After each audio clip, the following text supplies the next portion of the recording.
बिस्मिल्लाहिर्रहमानिर्रहीम। खातिन हज़रात, अख्तर अब्बास का सलाम पहुँचे। खैर ख्वाही बहुत ही कमाल लफ्ज़ है। ये जब आपकी ज़िंदगी में आ जाए, सच्ची बात है, आपकी ज़िंदगी को रोशन कर देता है। हज़रत अब्दुल्ला बिन उमर फरमाया करते थे कि हम अल्लाह के रसूल सल्लल्लाहु अलैहि वसल्लम से खैर ख्वाही पे बैत किया करते थे। खैर ख्वाही क्या है? दूसरों का भला चाहना, चाहे आप लफ्ज़ों से चाहो, चाहे आप नीयत से चाहो, चाहे आप अमल से चाहो। जिस जिस चीज़ से दूसरों की राह संवर जाए और मंजिल खोटी ना हो, वही खैर ख्वाही है।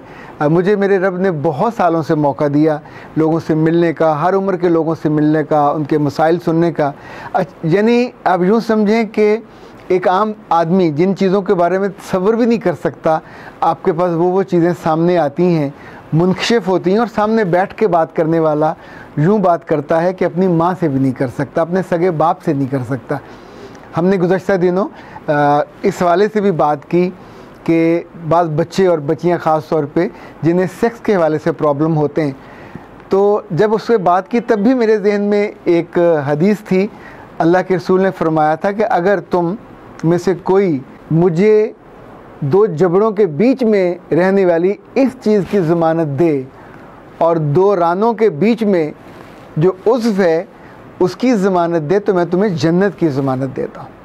मेरे पास जब बच्चे और बच्चियाँ आते हैं और आके बताते हैं कि उनसे ज़िंदगी किसी हिस्से में गलती हो गई, कोताही हो गई, किसी की वजह से हुई या अपनी गलती की वजह से हो गई, तो आम तौर पे लोग उनको बुरा भला कह के मायूस कर देते थे या फिर वो उसी राह पे चलते रहते थे।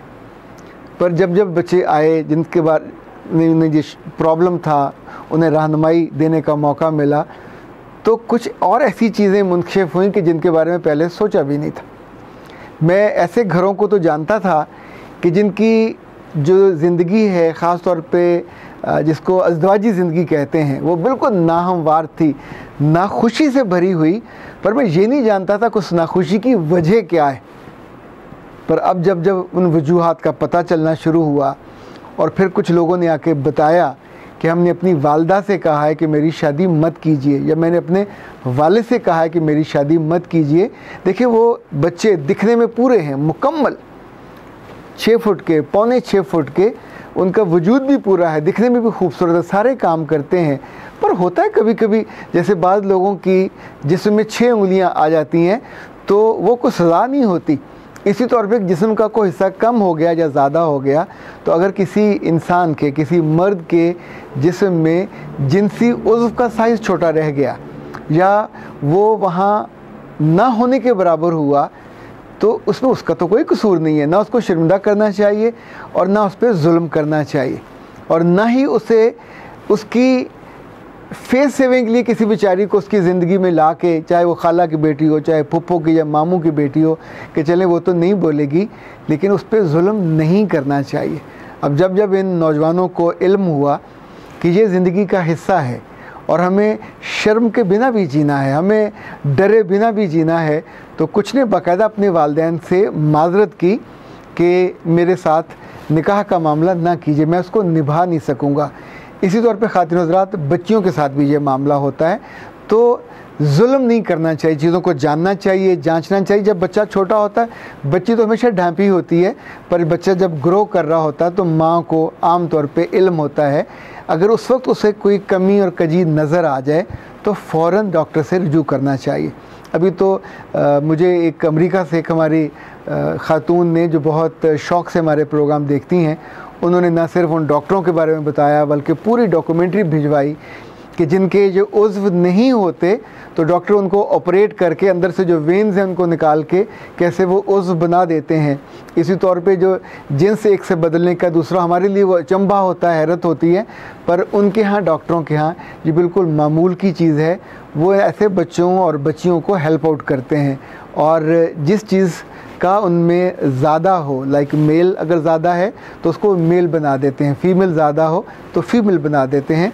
अमेरिका जैसे मुल्कों में तो एक और अज़ाब भी है कि जिन लोगों को ये प्रॉब्लम है उनके लिए उन्होंने मसनूई तौर पे अज़ा क्रिएट किए, जो वो अपने जिस्म से बांध के, और जब यहाँ से बच्चियाँ गईं और उनकी शादियाँ ऐसे लोगों से हुईं और उन्हें कई कई महीनों के बाद इल्म हुआ कि उनके मियाँ इस काबिल नहीं हैं जिस्मानी तौर पे और ये मसनूई आज़ा की मदद से इस फ़ेल को अंजाम देते हैं, तो ज़ाहिर है जिस कर्ब का, जिस तकलीफ़ का उन्होंने इजहार किया, ये सरीहन धोखा है उस लड़की के साथ भी, अपने साथ भी, अपने वालिदैन के साथ भी। ये नहीं करना चाहिए। और अभी अगर आप थोड़ी सी समझदारी करें जो बड़े हैं, तो ऐसे बच्चों की ट्रीटमेंट पाकिस्तान में भी हो जाती है, पाकिस्तान से बाहर भी हो जाती है। इसी तौर पे जब इस मौजू पे हमने धीरे से बात की, तो बहुत सी बच्चियों ने ये बताया कि उनसे भी कोताही हुई, उनसे भी गलती हुई, और जिस बात को अल्लाह के रसूल ने कहा कि तुम ज़मानत दो अपनी 2 टांगों के बीच के हिस्से की, कि तुम उसकी हिफाजत करोगे, उसका नाजायज़ इस्तेमाल नहीं करोगे, उसके साथ जो वो तुम्हारा इज़्ज़त और असमत का वो आपके साथ जुड़ा हुआ है, एक सिंबल है। तो जब आप उसको मिसयूज़ करते हैं, चाहे अपने हाथों से करें, ये मेल और फीमेल दोनों, तो उसका नुकसान आपकी ना सिर्फ रूह तक होता है, आपके जिस्म को होता है और आने वाले बरसों में भी होता है। ये दोनों मौज़ूआत ऐसे हैं, लड़कियों के बारे में भी और लड़कों के बारे में। मेरे पास बहुत फरमाइशें आती हैं, लोगों का इसरार होता है कि इस मौजू पे बात करूं, लेकिन ख़ातिन हज़रात मैं आपको बिल्कुल बड़ी मोहब्बत से अपने दिल की बात बताना चाहता हूं कि कुछ चीज़ें रब ने ढकी छुपी रखी हैं। मैं भी चाहता हूं कि वो ढकी छुपी रहें, उन पे यूँ ओपनली बात न की जाए। जिस को कभी इल्म हो, कभी एहसास हो कि उसे हाजत है रहनुमाई की, इलाज की, वो बेशक रब्ता करे। लेकिन जिन चीज़ों का एक सोसाइटी में मिनहसल कौम और मिनहसल सोसाइटी हम उनका ज़िक्र नहीं करते, उन कोताहियों का, उन कमियों का। ज़ाहिर है बहुत से बच्चे अपने इन्हीं आज़ा के साथ ख़ुद ज़्यादती करते हैं और उसका नुकसान उन्हें फिर उम्र भर होता है, शादी से पहले भी होता है, शादी के बाद भी होता है। एक अंदर जो फ्रस्ट्रेशन, एंग्जाइटी और शर्म होती है वो भी उनको होती है, अपने औलाद के हवाले से भी दिक्कत होती है, शादी को निभाने में भी दिक्कत होती है। पर इस मौजू पे यूँ अब तक मैं अपने आप को कायल नहीं कर पाया कि मैं आपकी इस फरमाइशों के बावजूद बात करूं। इसी तौर पे बच्चियों के हवाले से बहुत सी बच्चियां गुनाहगार नहीं होती, वो अपनी इज़्ज़त को या यूँ समझें कि अपने जिस्म को किसी और के हवाले नहीं करती, पर अपने जिस्म के साथ ख़ुद भी वो अपने हाथों से ज़्यादती कर लेती हैं। ये अमल वो बार बार करती हैं, जिसका नुकसान ये होता है कि जब वो बड़ी होती हैं और उनकी उम्र शादी को पहुँचती है, तो उनके आज़ाद भी उनके लिए इज़्ज़त का बायस नहीं बनते। इसके लिए ही पिछली कुछ वीडियो से पहले मैंने गुजारिश की थी कि साइंस चूँकि बहुत तरक्की कर गई है, जो इल्म है, जो फ़हम है, तो उसका कोई 1 माह का कोर्स होता है जिसमें खुराक के ज़रिए, मेडिसिन के ज़रिए, एक्सरसाइजेज़ के लिए इसको ट्रीट किया जा सकता है, अपने आज़ा को नॉर्मल अपनी जगहों पर लाया जा सकता है। ये गुनाहगारों के लिए नहीं है, ये किसी गुनाह को फैलाने के लिए नहीं है, ये उन बच्चे और बच्चियों के लिए है कि जिनसे गलती हो गई, जिनसे कोताही सरजद हो गई। अपने बेटों की और अपने बच्चों की मदद हम नहीं करेंगे तो कौन करेगा। जब ये it was a very difficult task, पर जब बच्चे आते हैं ऑफ कोर्स एहसास गुनाह भी होता है, एहसास शर्म भी होता है, लेकिन आप सोचिए कि उनको मदद करने के बाद जब उनकी ज़िंदगी नॉर्मल होती है या वो एतबार के साथ, एतमाद के साथ अपनी ख़ानगी ज़िंदगी में जाने के लिए कदम रखते हैं, तो उस लम्हे जो उनके मुंह से, बल्कि मुंह भर भर के जिस तरह वो दुआएं देते हैं, जिस खुशी का इजहार करते हैं, अगर उनके होंठ दुआएं न भी दे रहे हों तो उनकी आँखें जो नम होती हैं, उनके जो पूरा जिस्म उस वक्त मशकूर होता है, ये शायद उसी खैर ख्वाही का नतीजा होता है कि जो आप दूसरों के लिए अच्छा सोचते हो, उनका अच्छा डिज़ाइन करते हो, उन्हें हेल्प आउट करते हो। ये याद रखिएगा, सिर्फ लफ्ज़ों से हेल्प आउट नहीं किया जा सकता। आप 10वीं जगह लोगों को अमली तौर पे ऐसी चीज़ें बताने से, समझाने से, ये भी तो मेंटोरिंग है, ये भी तो काउंसलिंग की एक शक्ल है कि सिर्फ आप बातों से नहीं बल्कि अमली तौर पे उन चीज़ों से, उन कोताहियों से, उन कमियों से भी रोक दिया जाए और उन्हें याद दिलाया जाए कि ये दोनों चीज़ें इतनी कीमती हैं। देखिए, फ़साद हमारा ज़ुबान से फैलता है, पर यही फ़साद, इससे 10 गुना ज़्यादा बड़ा फ़साद उस उज़्व से फैलता है जो हमारी 2 रानों के दरमियान है। इसी तौर पे याद रखिएगा, ये ज़्यादा इस्तेमाल हो या वो गलत इस्तेमाल हो, दोनों की सूरत में आपका ख़ानदान, आपकी ज़िंदगी और आपकी आखिरत सभी दांव पर लग जाती है।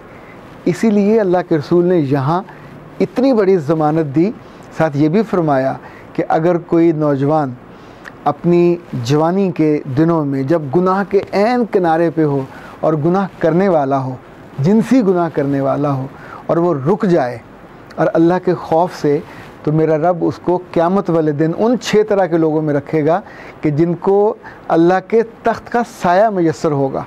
अब ये कितने लोग होंगे? सैकड़ों होंगे, हज़ारों होंगे, लाखों होंगे, बिस्मिल्लाह हुआ करें, पर रब का वादा तो सच्चा है। ये जिस उम्मत में होंगे, जिस कौम में होंगे, मेरा रब उनको साया देगा, उनको इज़्ज़त देगा, उनको तहफ़्फ़ुज़ देगा कि इन लोगों ने उस वक्त जब ये कोताही कर सकते थे, जब ये कमज़ोरी दिखा सकते थे, जब ये गुनाह में मुब्तला हो सकते थे, जब ये गुनाह कर सकते थे और उस गुनाह की लज्जत को उस वक्त हासिल कर सकते थे, इन्होंने अपने आप को बचा लिया। मेरा रब आपके लिए ज़िंदगी भर, जवानी में भी, जवानी के इख्ताम पे भी, बुढ़ापे में भी अल्लाह माफ़ करे। जो बुढ़ापे के गुनाह हैं ये जवानी के गुनाहों से ज़्यादा बड़े हैं। यानी कोई बूढ़ा ज़ानी हो तो उसके लिए सज़ा भी ज़्यादा है और अल्लाह की नापसंदीदगी भी ज़्यादा है। उम्र कोई भी हो, जब जब इन दोनों अज़ा का इस्तेमाल सही होगा, अजर ही अजर है। और जब जब इन दोनों अज़ा के इस्तेमाल में बेहतियाती होगी तो ज़ाहिर है बहुत सारी अल्लाह की नाराज़गी और उसकी नापसंदीदगी वहाँ हमारे सामने होगी।